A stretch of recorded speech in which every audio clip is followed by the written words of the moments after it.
মাদক সেবন করে শুধু সেই ধ্বংস হয় না, এই মাদকের জন্য একটা পরিবার, একটা সমাজ, একটা রাষ্ট্র টোটালি ক্ষতিগ্রস্ত হয়। আমরা অনেক অন্যায় দেখে না দেখার ভান করি, একখানে যদি মারামারি হয় সেটা দেখে না দেখার ভান করি। অনেক সমস্যা হয়তো ব্যক্তিগতভাবে আমার হয় না, কিন্তু যখন মাদক দেখে আমরা সেটাকে ওভারলুক করি কিংবা আমরা এড়িয়ে যাই, ওটার দ্বারা ক্ষতিগ্রস্ত আমিও কিন্তু হব। যেমন যে মাদক আমার বাড়ির পাশে যদি তাহলে কিন্তু আপনার পরিবার একেবারেই সমূলে বিনষ্ট হয়ে যাবে, মাথা উঁচু করে দাঁড়ানোর সুযোগ পাবে এবং অর্থনৈতিকভাবে ক্ষতিগ্রস্ত হয়, সমাজ পিছিয়ে পড়ে। সুতরাং একটা সমাজকে, একটা পরিবারকে, একটা রাষ্ট্রকে যদি সামনে দিকে এগিয়ে নিয়ে যেতে হয় তাহলে মাদক মুক্ত সমাজ আমাদের কাঙ্ক্ষিত। আমরা সবাই চাই মাদক মুক্ত কাঙ্ক্ষিত সমাজ। এই সমাজটাকে গড়তে গেলে শুধু আইনের লোক, পুলিশের লোক কিংবা রাজনৈতিক কোনো একজন ব্যক্তির মাধ্যমে এটা নিরসন করা কিন্তু সম্ভব নয়। আমাদের যারা সচেতন মানুষ আছে, আমরা সাধারণ মানুষ আছি, সবার জায়গা থেকে যদি আমরা দায়িত্বশীল ভূমিকা পালন করি এবং এই মাদকের বিরুদ্ধে সবাই যদি সচ্চার হয়, কিছু ভূমিকা পালন করি, তাহলে কিন্তু এটা সমাজ থেকে দূর করা সম্ভব। এখানে আমার আগের বক্তা বলে গেছেন যে মাদকের সাথে যারা জড়িত তারা খুব সংঘবদ্ধ, কিন্তু তারা যতই সংঘবদ্ধ হোক না কেন, অন্যায় এবং যেটা অপরাধ তারা যত সংখ্যা হোক না কেন এবং যতই সংঘবদ্ধ হোক না কেন, তারা সবসময় দুর্বল, তারা মনের দিক থেকে সবসময় অপরাধী। সুতরাং যে সমাজে, যে পরিবারে, যে এলাকায় মাদক ছড়িয়ে যাচ্ছে, এ দায়ভার কিন্তু আমাদের। এই এলাকার যারা মানুষ, সুশীল মানুষ, সাধারণ মানুষ, তাদের কিন্তু তারা এই দায়িত্বে কিন্তু কখনো এড়াতে পারে না। আমি যদি আজকে আমি অবাক হয়ে যাই যখন খুলনায় কিংবা যশোরে যে বাগদা গ্রামের নাম শুনি, যেখানে মাদকের একটা সরবরাহ হয়ে গেছে, এখানে মাদকের অনেক সরবরাহ হয়। এটা কিন্তু আপনার সন্তান, আপনার মেয়ে যখন বিয়ে দিবেন, সন্তান ছেলে যখন বিয়ে দিবেন, কোথাও আত্মীয়তা করবেন, তখন কিন্তু এর একটা ইফেক্ট পড়বে, এর একটা কিন্তু প্রভাব পড়বে। সুতরাং আমরা আজকে মানববন্ধন করে যার মতো সেই আমরা করে থাকলাম। আমি জানি এখানে অনেক লোক থাকতে পারে যে মাদকের সাথে যারা জড়িত, মাদক ব্যবসার সাথে যারা জড়িত, তারা এই সুতরাং মানববন্ধনের জন্য আমি এখানে এসে মানববন্ধন করে গেলাম লোক দেখানোর জন্য, কিন্তু বাস্তবে তাদেরকে আমরা প্রস্তাবে আশ্রয় দিলাম। তাহলে কিন্তু কখনো এটা দিলে আমাদেরকে মনের থেকে, আমাদের সন্তানের জন্য, আমার প্রতিবেশীর জন্য মন থেকে ঐক্যবদ্ধ হতে হবে এবং এই মাদককে একেবারে না বলতে হবে এবং সবাইকে বোঝাতে হবে যে আপনারা যদি কেউ এটার প্রশ্রয় দেন, আপনারা আশ্রয় দেন, তাহলে আপনাকে পরিত্যাগ করব। আপনাদের সাথে নেই, আপনাদের কর্মের সাথে নেই, তা আপনাদের সামাজিক কোনো অনুষ্ঠানে আমরা যাব না। এই সমস্ত কথা বলে যদি আমরা সবাই ঐক্যবদ্ধ হতে পারি এবং সমাজের সকলকে এক জায়গায় আনতে পারি, তাহলে প্রশাসনকে সাথে নিয়ে আমরা ঐক্যবদ্ধভাবে এটাকে নিরসন করা সম্ভব। তাছাড়া আমার মনে হয় না যে সম্ভব। যাতে সমাজ থেকে নিরসন হয়ে যায়, এই মাদক যাতে সমাজ থেকে একেবারেই সমূল উৎপাদন হয়ে যায়, সেই বিষয়ে আমরা যার অবস্থান থেকে আমরা সহযোগিতা করব। বক্তব্য রাখার জন্য এখন আপনাদের সামনে বক্তব্য রাখবেন ৩ নং চল্লিশা ইউনিয়ন জামাত ইসলামের সভাপতি জনাব রজব আলী ফরাজি। আমি প্রত্যেক বক্তার প্রতি আমার বিনীত আহ্বান, বিনীত অনুরোধ, আপনারা সংক্ষেপে কথা বলার চেষ্টা করবেন। আমাদের যেহেতু সময় কম এবং অনেকেই কথা বলবেন। এখন বক্তব্য নিয়ে আসছেন জনাব রজব আলী ফরাজি, ইউনিয়ন সভাপতি, বাংলাদেশ জামাত ইসলাম। বিসমিল্লাহির রহমানির রহিম। আজকের ৩ নম্বর চল্লিশা ইউনিয়নের ৬ নম্বর ওয়ার্ড কর্তৃক আয়োজিত মরণব্যাধি মাদক নির্মূলের এই মানববন্ধন, এই মানববন্ধনে উপস্থিত আছেন চল্লিশা ইউনিয়নের সুযোগ্য চেয়ারম্যান, উপস্থিত আছেন বিভিন্ন রাজনৈতিক দলের নেতৃবৃন্দ, ও দেশপ্রেমিক সাংবাদিক ভাইরা এবং সম্মানিত সুধী, আসসালামু আলাইকুম ওয়া রাহমাতুল্লাহ। প্রিয় উপস্থিতি, মাদক একটি মরণ ব্যাধি, এটা আমরা সবাই জানি। এর বিরুদ্ধে আমাদের আন্দোলন আরো আগে হওয়া উচিত ছিল। যে কারণেই হোক, আজ মাদকের যে সরাসরি এখানে হয়েছে, এটার বিস্তার শুধু বাগদায় আর সীমাবদ্ধ নেই, এটা বিস্তার করেছে উপজেলার বিভিন্ন অঞ্চলে।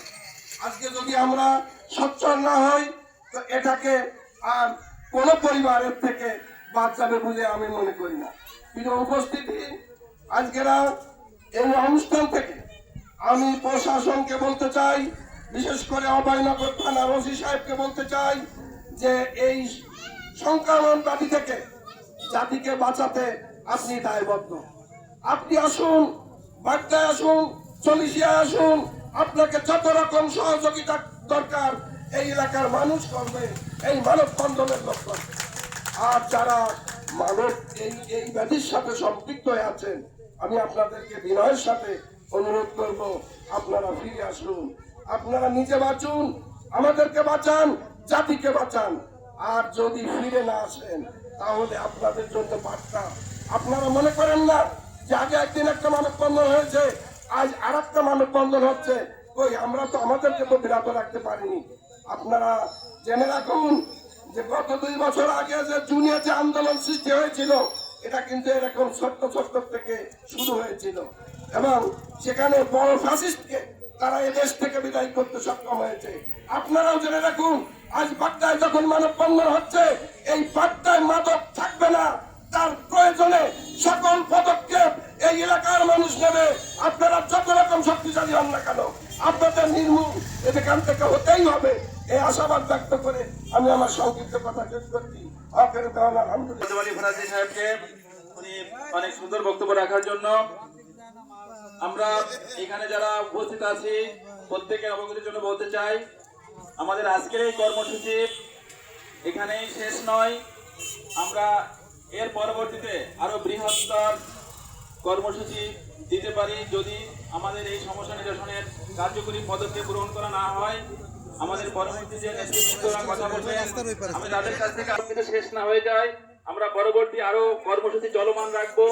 সেই দিক নির্দেশনা দিয়েই আপনারা কথা বলবেন এবং সেই বিষয়ে এখন আমাদের বক্তব্য নিয়ে আসছেন অভয়নগর থানা বিএনপি। বিসমিল্লাহির রহমানির রহিম। মাদক বিরোধী এই মানববন্ধনে উপস্থিত সাংবাদিক ভাইরা, মাদক এমন একটা ব্যাধি, কোটি কয়েক লোক লাভবান হয় আর সমস্ত সমাজকে ধ্বংস করে দেয়। আজকে ইয়ং জেনারেশন, আজকের আমি আমার আগে বক্তব্য রেখেছেন নুরুজ্জামান, বলেছেন যশোর, খুলনা, বিভিন্ন জায়গায় বাংলাদেশের বিভিন্ন প্রান্তে গেলে বাগধার নাম বলে। আমি যারা মাদকের সাথে জড়িত, তাদের বাঁচান, আগামী প্রজন্মকে বাঁচান। টাকা পয়সা থাকলে ব্যবসা বাণিজ্য অনেক কিছু আছে, তাই করে খান। আর আমি সর্বোপরি একটি কথা সরকারের কাছে বলবো, পুলিশ এর আগে আমি দেখেছি ধরে নিয়ে যায়, 3 দিন পরে যাবে বলে হয় তার শ্বশুর বাড়িতে আসতো। আমি সরকারের কাছে এই বিভিন্ন মিডিয়ার মাধ্যমে বলতে চাই, এমন একটা আইন করা হোক মাদকের বিরুদ্ধে, কঠোর শাস্তির ব্যবস্থা করা হোক, যাতে ধরা পড়লে মাদক ব্যবসায়ীরা ছাড়া না পায়।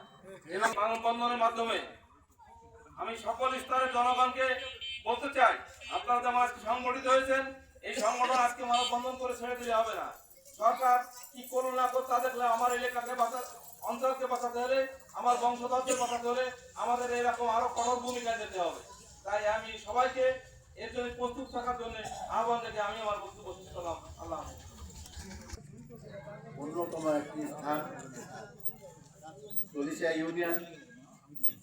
এই চল্লিশিয়া ইউনিয়নের প্রাণকেন্দ্র বাগদা সরকারি প্রাথমিক বিদ্যালয়ের মাঠে রাস্তায় আজকে যে মাদক বিরোধী মানববন্ধন সৃষ্টি হয়েছে, এই সৃষ্টি একদিনের নয়। যেমন এই মাদকের ব্যবসা যারা করে, তারা দীর্ঘদিন ধরে এটা করে আসছে। এটা প্রশাসনের লোকও জানে। আজকে এখানে বিভিন্ন রাজনৈতিক দলের সম্মানিত নেতৃবৃন্দরা আছেন, মিডিয়ার বিভিন্ন লোকজনরা আছেন, প্রেস মিডিয়া, ইলেকট্রনিক মিডিয়া এবং সামাজিক যোগাযোগ মাধ্যমের যেসব আজকে এখানে অনেক সাংবাদিক উপস্থিত হয়েছেন। এনারা জানেন গত আইন শৃঙ্খলা কমিটির মিটিংয়ে থানাতে এ বিষয়ে আলোচনা হয়েছে এবং সেখান থেকেও হতাশা ব্যক্ত হয়েছে। আজকে সারা দেশ যেভাবে এই মাদকের পারল গ্রাসে বিপতিত হয়েছে, এই উদ্ধার না করতে পারলে শুধু বার্তা নয়, সমস্ত অঞ্চল ধ্বংস হয়ে চলেছে এবং যুব সমাজ ধ্বংসের দ্বার প্রান্তে উপনীত হয়েছে। আজকে আমাদের সন্তানরা কোথায় কি অবস্থায় আছে আমরা নিজেরাও বুঝতে পারছি না। এই কারণে চোখের আড়ালে, মানুষের অন্তরের আড়ালে শুধু নয়, মানুষের চোখের আড়ালে অনেক কিছু ঘটে যাচ্ছে, যেটিকে আমরা অনেকেই করার কোনো সুযোগ নাই। আজকে এখানে সমস্ত রাজনৈতিক দল, সামাজিক এবং জনপ্রতিনিধিরা উপস্থিত হয়েছে। আজকে এখানকার অত্যাচার এবং এই বিভৎস এই অবস্থা ধারণ করার কারণেই আজকে আমরা যে আজকে কর্মসূচি গ্রহণ করতে যাচ্ছে, আমি এই বার্তায় যারা অবস্থান করছেন তাদেরকে আমি অনুরোধ জানাবো, আপনারা একটা কমিটি তৈরি করেন, শক্তিশালী কমিটি, যে কমিটির মধ্যে যেন কোনো রকমে যারা ওই সঙ্গে সম্পৃক্ত আছে ন্যূনতম তাদের বাদ দিয়ে অত্যন্ত সৎ এবং যারা সমাজ সচেতন তাদের নিয়ে একটি শক্তিশালী কমিটি গঠন করা হোক। যে কমিটিটা আজকে থানা বলি, প্রশাসন বলি, যেখানে উপস্থাপন করা হোক না কেন, তারা এটি থেকে বুঝবে যে এই এলাকার মানুষও তাদের সমর্থন দিচ্ছে। আজকে তারা পথে নেমেছে বাধ্য হয়ে। আজকে এই পথ থেকে সরাতে গেলে এই অঞ্চল থেকে মাদককে আসলে নির্মূল না করে যদি সরিয়ে নেওয়া হয় তাহলে সামাজিকভাবে প্রলেপ দেওয়া হবে একটি বিষয়ে, কিন্তু সেটিকে নির্মূল না হলে আজকে যুব সমাজ, এই অঞ্চলের মানুষই, আমার সন্তান, আমার ভাই, আমার বন্ধু আজকে ধ্বংস হয়ে যাচ্ছে। আর যারা সঙ্গে সম্পৃক্ত তাদেরকে আমি বিনয়ের সঙ্গে এখনো অনুরোধ জানাই, সময় আছে, অতীত অনেক চলে গেছে, সামনে অনেক সময় রয়েছে আপনাদের সন্তানদের। আর এই অবস্থার মধ্যে আপনারা এই বিড়ম্বনা আর এই দুর্নামের মধ্যে তাদের ঠেলে দিবেন না, কারণ প্রতি প্রজন্ম যারা আসছে আপনারা আপনাদের জীবন শেষ করেছেন। এই অবস্থার মধ্যে দুটি পয়সার জন্য টেনে নিয়ে নিজেরা ধ্বংস হচ্ছেন, সমাজকে ধ্বংস করছেন, আর ওই সন্তানদেরও আপনারা ধ্বংস করে যাচ্ছেন নিজেদের অজান্তে, যেটিকে আপনারা বুঝতে পারছেন না। আমরা অনুরোধ জানাবো, তারাও আমাদের ভাই, এই অঞ্চলের সন্তান, তারা মানুষের মতো মানুষ হোক। ওই পরিবারের যেসব পরিবারগুলোতে এই কারবার হচ্ছে সেখানে দু একজন মানুষ তো আছে সচেতন, তাদেরকে অনুরোধ জানাবো পারিবারিক ভাবে যে পরিবারগুলোতে এগুলো হচ্ছে তারা বৈঠক করে তাদের ফিরিয়ে আনার জন্য ব্যবস্থা নিন। এই যে কমিটি তৈরি হবে, নিশ্চয় একটি কমিটি তৈরি হবে, এই কমিটি আপনাদের সহযোগিতা করবে। আপনারা যদি না পারেন তাহলে কমিটিকে বলবেন, তারা ব্যবস্থা নিচ্ছে এবং সর্বোপরি এই কমিটি নজর রাখবে। রাজ্যের থানায় যে আইন শৃঙ্খলা কমিটির মিটিং বলেছে, যখনই নুরবাগ থেকে তারা বুক করে প্রশাসনের লোক তারা ওখান থেকে নাকি খবর হয়ে যায়, যেখানে তারা সরে যায়, কেউ কাউকে পায় না। এই অবস্থাটি আজকে একদিনই তৈরি হয়নি। এরা পয়সার জন্য বিভিন্ন জায়গায় এগুলো ম্যানেজ করে করছে, যেগুলো যদি এই এলাকার মানুষ সত্যি রুখে দাঁড়ায় তাহলে এটি সম্ভব হবে না। আপনারা কে কোথায় কি করছেন কেউ না কেউ জানবে।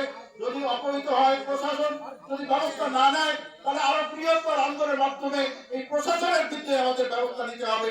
এটি রাজনৈতিক দল এবং আমরা সবাই এ বিষয়ে একমত হব, এতে কোনো সন্দেহ নাই। ফলে আমরা আশা করি আপনারা অনেক সময় অপেক্ষা করছেন, আপনাদেরকে ধন্যবাদ জানাচ্ছি। এটি আমার ইউনিয়ন, এই ইউনিয়নে আমরা যেমন আমাদের নেতা মজিদ বিশ্বাস বলেছেন, আমিও তেমনি পাই, বিভিন্ন জায়গায় গেলে বলে এই ইউনিয়নের অবস্থা কি, তখন আমরাও লজ্জায় আমরা লজ্জিত হই। অবস্থান রয়েছে, আমরা সবাই মিলে আপনাদের সঙ্গে আছি। আপনারা একটি শক্তিশালী কমিটি করুন এবং আমরা একটু পরেই যে বৈঠক হবে ওখান থেকেই পরবর্তী করে সবাইকে ধন্যবাদ জানিয়ে যে মিডিয়ার লোকজন এখানে এসেছেন তাদেরকে আমরা ধন্যবাদ জানাই। তাদের অবস্থান থেকে তারা এটা যথেষ্ট চেষ্টা করছে, আইন শৃঙ্খলা কমিটির মিটিংয়ে সেটা প্রকাশ পেয়েছে। এই জন্য আপনাদেরও সহযোগিতা চাই। আপনারা আগামী দিনে যে কর্মসূচি এখান থেকে কমিটিরা করবে না কেন, সেটিকে আপনারা যেন আরো গতিশীল করে সামনে এগিয়ে যেতে পারে, সেই সহযোগিতা আপনারাও করবেন, আমরা করব, এই আশাবাদ ব্যক্ত করে আমার কথা শেষ করছি। আল্লাহ হাফেজ।